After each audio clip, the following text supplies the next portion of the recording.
¿Cómo es la vida de una monja de clausura? ¿Qué se siente cuando Dios llama a tu puerta? ¿Qué pasaría si siendo monja mantuviese relaciones sexuales? ¿Puede una monja ser youtuber?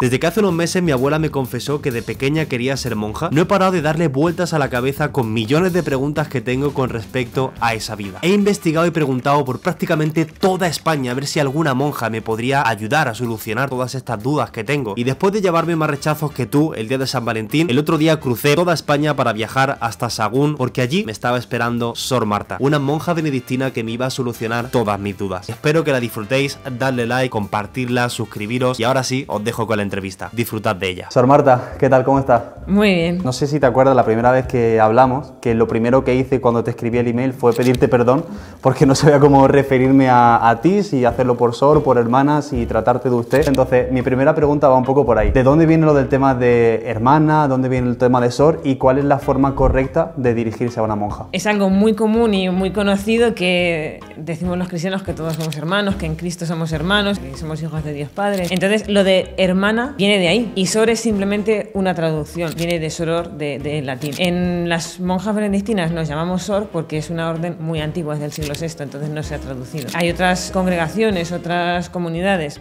otras órdenes en definitiva, más modernas que ya directamente han puesto hermana o sister. ¿Sister, en serio? Sí, sí, sí. O sea, aquí en España... No, en España no, pero fuera, claro. Pero en América, por ejemplo, sí. Te ha dicho hermana benedictina, que es en este caso lo que eres tú. Bueno, monja benedictina. ¿Cuántos tipos de monjas existen?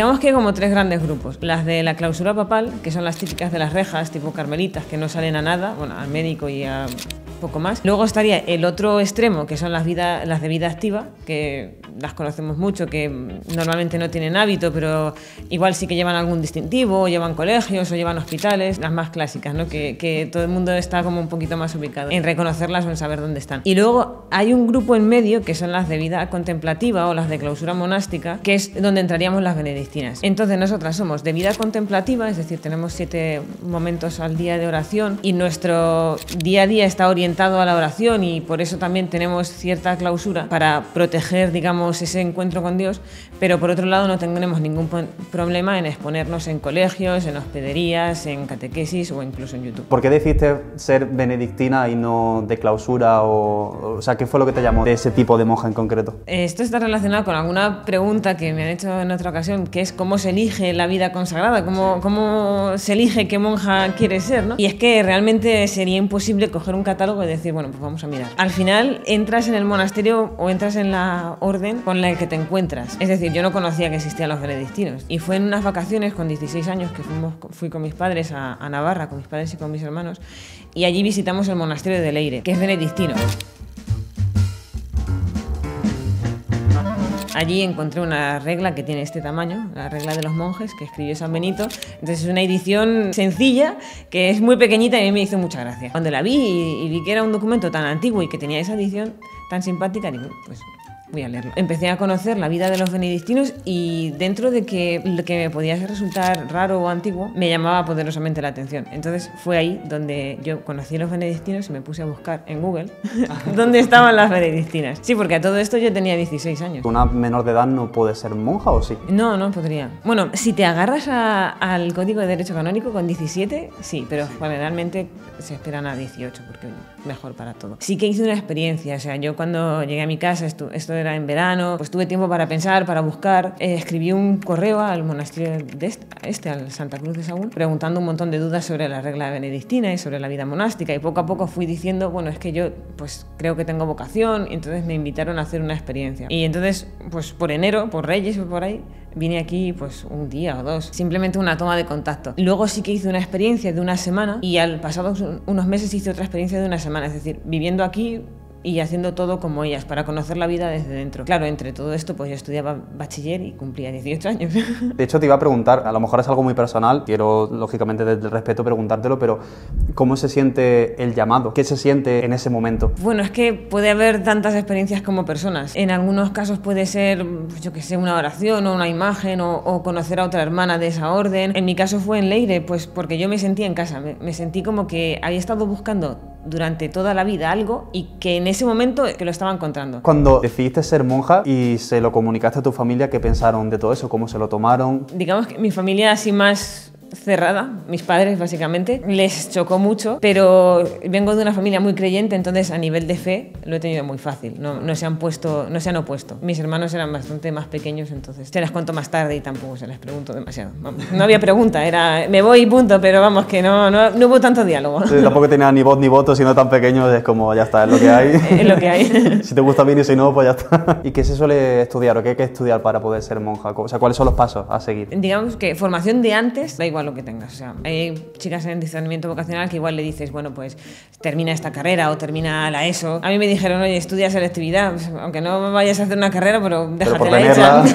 Luego aquí, en los primeros años lo que se hace es pues, estudiar salmos, Santa Regla, liturgia, cosas de nuestra vida. Y luego sí que, pasado un tiempo, sí que se estudia algo, pues una carrera, básicamente. Pero vamos, puede ser algo de liturgia o algo de monástica, en fin, lo que la comunidad le parezca bien, dentro de las facilidades o no que tenga la chica y de lo que necesite o no la comunidad, porque bueno, después de todo tenemos que saber sobre nuestra fe, no podemos estar aquí simplemente por estar, sino que hay que también informarse, tener conocimiento. Claro, o sea, después de todo, entre comillas, te estás dedicando a la fe, pues tendrás que estudiar de ello. ¿Cómo es un día típico en tu vida? Bueno, pues nos levantamos a las 6 por ahí de la mañana. El primer rezo es a las 7, que se llama maitines. Luego le sigue un momento de oración personal, donde cada una pues hace lo que quiera. O más oración mental, o lee algo, o una oración ya, digamos, hecha, tipo rosario, o oraciones para comenzar la jornada, cada una lo que quiera. Luego tenemos laudes, que es cantado, y luego tenemos la misa, y después una oración pequeña, que es una oración intermedia, que se llama tercia. Entonces, bueno, pues ya de buena mañana hemos estado como 2 horas en la iglesia. Después vamos a desayunar, y luego ya empieza nuestro trabajo diario.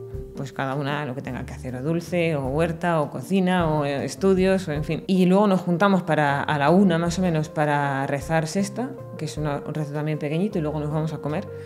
Y después tenemos un momento de descanso hasta las 4, que tenemos otro rezo que se llama nona, y después rezamos el rosario. Y luego por la tarde generalmente tenemos ensayos, si es que hay que ensayar, pues si viene alguna fiesta importante o el domingo, pues como hacemos mucha parte de la liturgia del rezo cantado, pues lógicamente hay que dedicarle tiempo. A las 6 tenemos la lectura, porque es un pilar de la vida benedictina, la lectura espiritual, ya sea de la Biblia o de algún tema que te nutra por dentro. Y a las 7 cantamos vísperas, que es el rezo de la tarde. Luego tenemos otra media hora de oración personal y a las 8 es la cena. Después de la cena tenemos un espacio que le llamamos el recreo, de compartir en comunidad y de pasar el rato. Y más tarde, a las 9:30, es el rezo de completas, que es el último del día, y ya nos vamos a dormir como a las 10:30, 11. O sea, que no paráis de hacer cosas todo el día. No. Y tenía una pregunta que me genera mucha curiosidad y es, ¿tenéis vacaciones vosotras? Depende del monasterio. Las de clausura, que hemos dicho antes, yo creo que no. Las de vida activa, por lo general sí. Y nosotras, las benedictinas en concreto, es una de las cosas que como no es esencial de la vida, el monasterio decide. Entonces en nuestro monasterio sí hay vacaciones. Al final me has dicho que bueno, os dedicáis a hacer dulces, bueno, cada una tiene sus propias tareas que hacer, pero ¿de qué vive además una monja? Pues las monjas, a fin de cuentas, somos autónomas, entonces lo que te pueda generar. Tenemos un museo, que bueno, la entrada son unos euros, tampoco es que es un poco para el mantenimiento. Hacemos dulces, cosmética, antes teníamos hospedería, ahora es un albergue, pero está alquilado, entonces es totalmente independiente. Y bueno, luego también recibimos algo de dinero de las pensiones de las mayores, pero vamos, es básicamente lo que las monjas se puedan generar. Mucha gente piensa que con el tema de la X de la iglesia, eso va a toda la iglesia y pagan sueldo a todos los consagrados, entre otras cosas.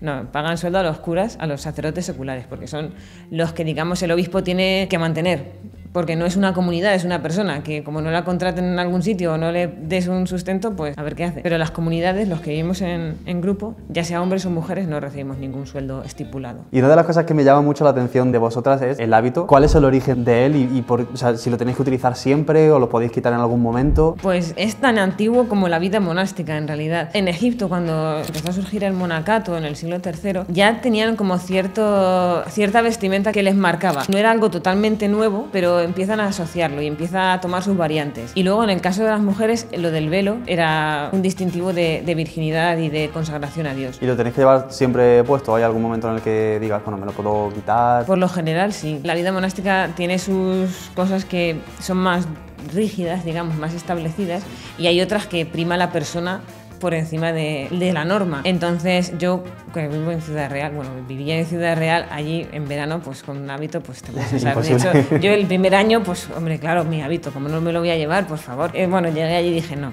ya, no, no hay nada más.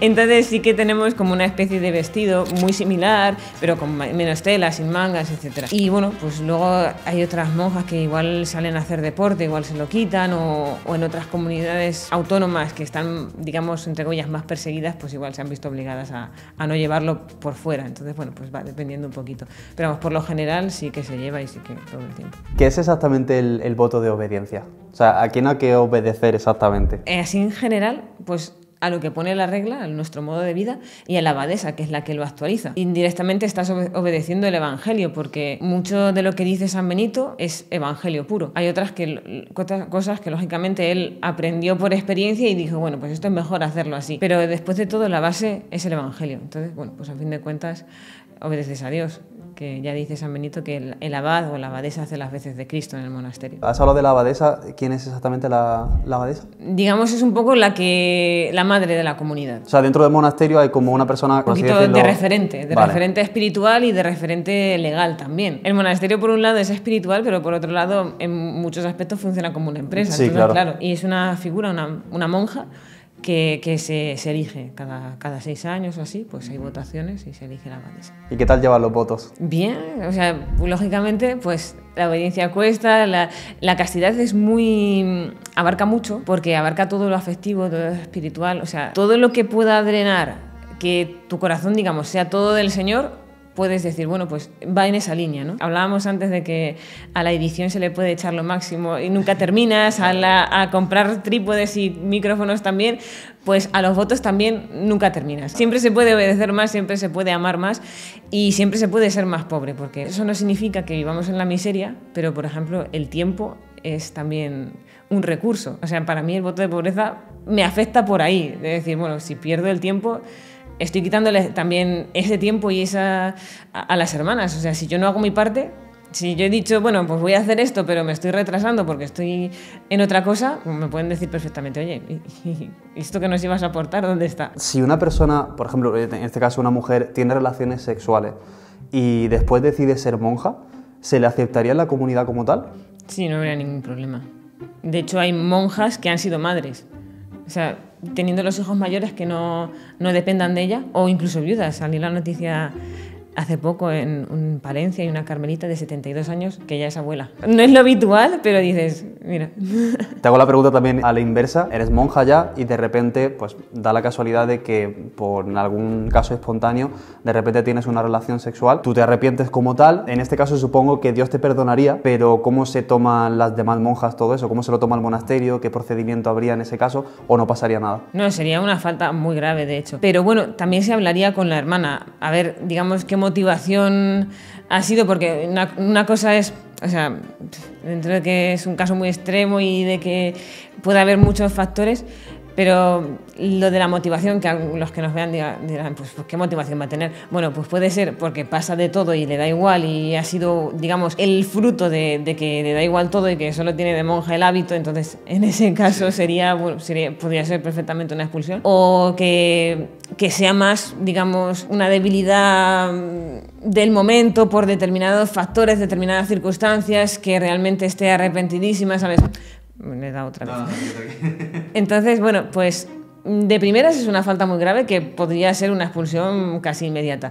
Pero bueno, una cosa muy positiva de los benedictinos y de toda la vida consagrada, me imagino, es el diálogo. Es decir, no es, bueno, me he enterado de esto, al hacerme las maletas y ya no volvemos a hablar, sino pues habría que hablar por lo menos un poco, de decir, oye, esto que me están contando, dime tu versión. Quería preguntarte también, ¿ha habido algún momento en el que hayas tenido dudas o te has arrepentido de la decisión que tomaste? Dudas, sí, por dificultades. O sea, por lo que decíamos un poco del ritmo de vida. De decir, bueno, pues si yo me cuesta mucho seguir este ritmo, igual es que no tendría que estar aquí. Entonces fue ese momento de duda. Pero bueno, me di cuenta de que lo fácil era irse, lo fácil era decir, bueno, pues con esto no puedo y ya no me voy. Entonces, pues decidí hacerme y decir, no, yo quiero estar aquí y creo que tengo que estar aquí y ya, pues lo que cueste, pues hay que irlo trabajando. ¿Y hay algo que eches de menos de tu vida antes de ser monja? Pues puede sorprender, pero yo creo que no. Sí que es verdad que la gente se puede fijar en las renuncias, pero a mí es una vida que me llena tanto que todo lo que puedas proponerme es algo que no merece la pena. Es decir, te puedo decir, es perfecto, es estupendo, pero para mí es, comparado con todo lo demás, es una decisión y ya está. Y no va más. Pues mira, justo ahora viniendo para aquí, en el viaje que he estado con mi compañero, bueno, que está aquí de cámara detrás para las personas que no lo veáis, estaba hablando con él y de repente ha surgido un tema que no tenía ni idea de que existía, que es las noches oscuras. ¿Qué son las noches oscuras? Digamos que son crisis, o sea, momentos pues, de oscuridad a nivel de fe o a nivel espiritual, son pues, momentos malos. ¿Y en algún momento has llegado a pasar por alguno de ellos? Puede haber pasado por dificultades largas, pero quizás no tenían tanto carácter espiritual como carácter psicológico y de crecimiento personal. O sea, iba más por la parte humana que la parte espiritual. Entonces, bueno, no sé exactamente si sería una noche oscura como tal, pero bueno, dificultades y, digamos, crisis más o menos largas, sí. O sea, sí podremos decir que sí, que hacen a lo mejor, no llamarlo noche oscura, pero sí a lo mejor una crisis de fe. No, de fe, o son no. cosas distintas. Es que, bueno, la noche oscura digamos que es algo muy general. Puede ser de fe o puede ser de que no te sientes a gusto, de que piensas que Dios no te escucha. O sea, puedes no dudar de que Dios existe, pero decir, bueno, pero yo estoy aquí como si fuese de corcho. ¿Y alguna vez en concreto has tenido alguna crisis de fe? No, yo la verdad es que no. Hay otras personas, otras monjas de comunidad que sí que dijeron que la dificultad más o la crisis más reseñada de su vida era una crisis de fe, que puede chocar un poco que una monja se plantee si Dios existe, pero oye, somos humanas. Pero a mí no me ha tocado eso, la verdad. Y en ese caso, por ejemplo, el de tus compañeras, ¿cómo os apoyáis entre vosotras? ¿Cómo os acompañáis? ¿Hay algún proceso que sigáis o cómo hacéis? Normalmente la dirección espiritual es con la madre abadesa, entonces es la que a la primera a la que le cuentas, pues estoy en este estado, de esta manera. Luego puede ser que alguna hermana tengas especial confianza, pero por lo general la dirección espiritual es con ella. ¿Y hay alguna experiencia espiritual que te haya marcado de manera muy profunda en toda tu experiencia? Ya el hecho de estar en el monasterio y de sentirme en casa y de sentirme realizada, eso a nivel personal me cambió muchísimo, porque bueno, empecé a ser más yo, empecé como a sentirme pues perfectamente, tanto a nivel de fe como a nivel personal, porque claro, yo entré muy joven, tengo 18 años, entonces estaba todo por hacer.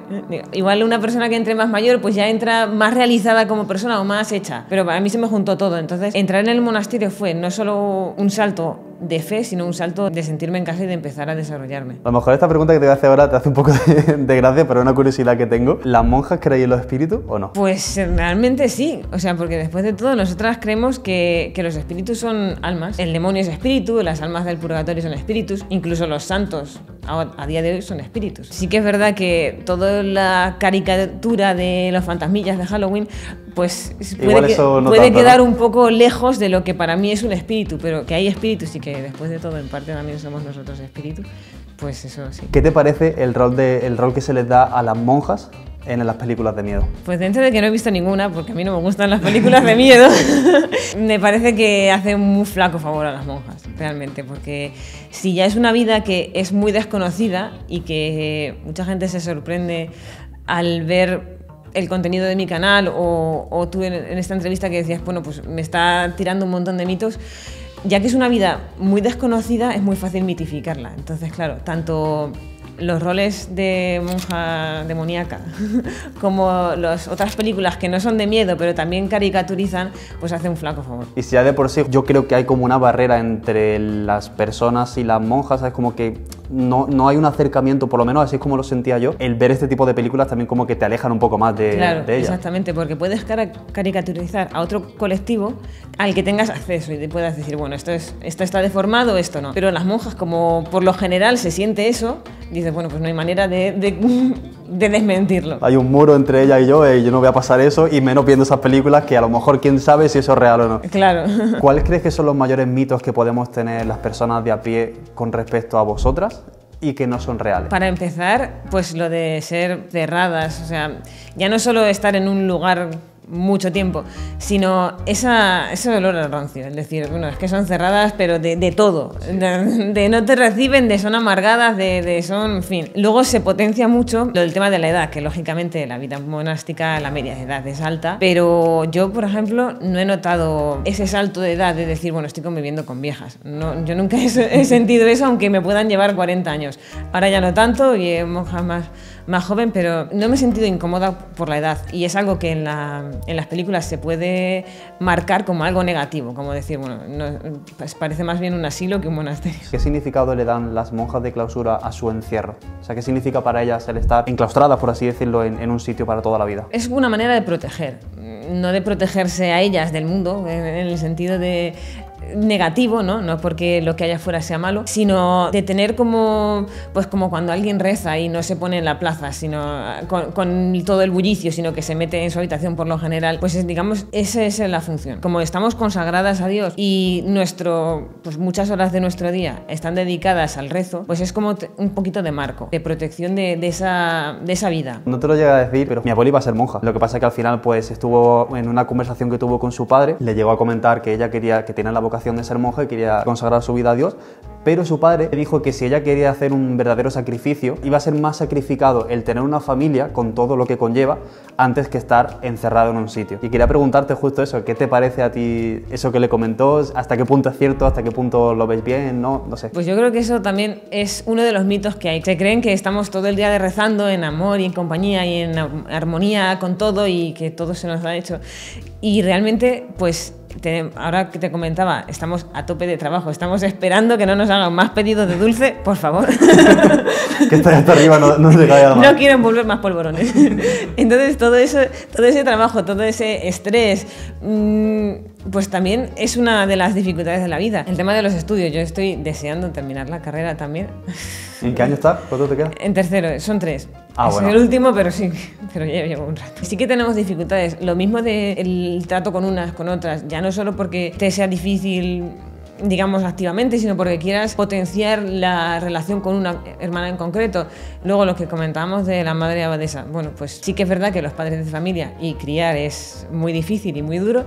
Pero bueno, en nuestro caso, en la comunidad, la madre es, digamos, un poco la cabeza de familia de otras 7 hermanas que no tienen 5 años precisamente, sino entre 27 y 80, que no sé qué es peor. Entonces, bueno, pues digamos que no estamos exentas de dificultades. Tanto una vida es sacrificada como la otra también. Ahí entra el factor de a dónde te llama Dios. Y vas a encontrar la felicidad en la vida que sea la tuya, sea más difícil o menos difícil. Cuando os comenté por Instagram si teníais alguna pregunta interesante que hacerle a una monja de clausura, recibí algunas que me parecieron bastante buenas, pero hubo una en concreto que me llamó muchísimo la atención. Esta pregunta me la hizo un amigo periodista que se llama José Luis Moya y dice lo siguiente: si Dios desea nuestra felicidad plena y nos regala el libre albedrío, así como el disfrute de la vida como una experiencia irrepetible, ¿por qué decidir ser monja de clausura y privarse de todo aquello que Dios nos brinda? Pues para empezar, porque nosotras creemos que Dios nos ha llamado, entonces digamos ya es la voluntad de Dios, que nosotras respondemos libremente. Y luego la vida también es esto, es decir, a mí también Dios me brinda pues levantarme cada mañana y poder dedicarme a Él, porque es lo que me gusta, de dedicarme a las hermanas, ver si a mi familia le va mejor, le va peor, poder recibir gente, poder grabar esta entrevista aquí. De hecho, incluso pequeños detalles, como ya has visto, está todo blanco, está todo helado, está todo precioso, hasta eso es... Pues hay una pasada del paisaje que hay. Nosotros tenemos una huerta, entonces está todos los arbolitos. Todo blanco. Todo blanquito, congelado.